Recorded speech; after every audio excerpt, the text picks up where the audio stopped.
Everyone has someone that has impacted their life in some way. It may be a family member, a good friend, or someone off the street.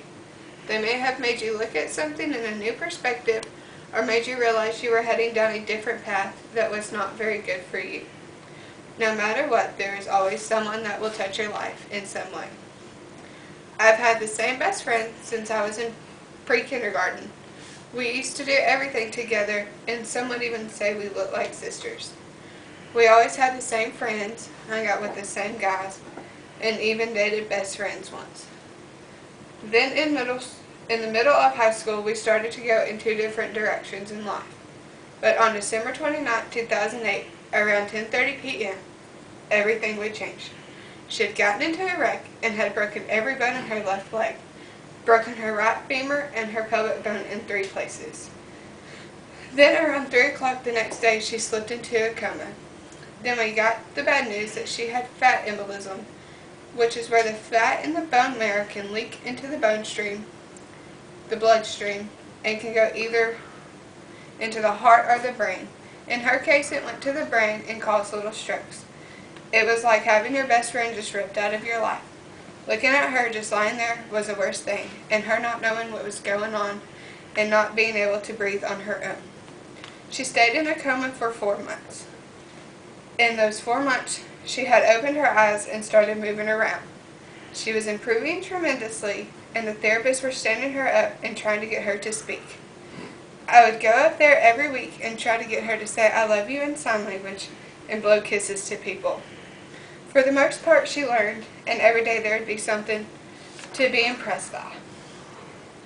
She was ready to improve, but she also struggled with not being able to do the daily things that people take for granted, like brushing your hair, putting on clothes by yourself, and even just going to the bathroom and no one have to help you. She would have to learn all the little things again, and it would make some time for her to be fully normal again. She finally has learned to walk on her own and take a shower by herself. She is still taking therapy and is back in school. If it was not for her endurance to get through the hard times, she would have not made it today. She is a fighter and is the strongest person I know. If it was me that went through all that, I would have probably just given up way before she did. She has taught me not to give up on anything, even when you just want to give up on everything. If there is ever something I struggle with, and I get so frustrated I just want to put it off till the last minute, I just think about her and all that she went through just to be able to do normal activities that everyone else does.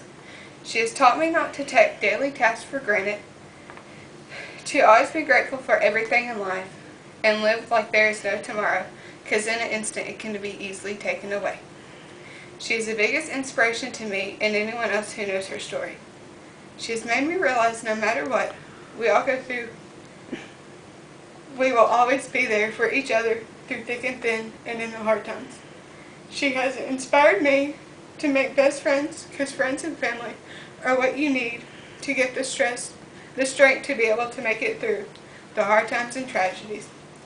After going through everything, I have a bigger appreciation for my friends and families being there for me. No matter what you go through in life, be grateful that you have your friends by your side, because every day they will be taken away and not given back like mine has. Her story keeps me going every day, and it amazes me every time I think about how wonderful it is that she is doing great and has made an amazing recovery. Her wreck has brought us closer than we ever were. I always appreciate the people for who they are, and like people say, sandbox love will never die. Awesome. Good. Good job.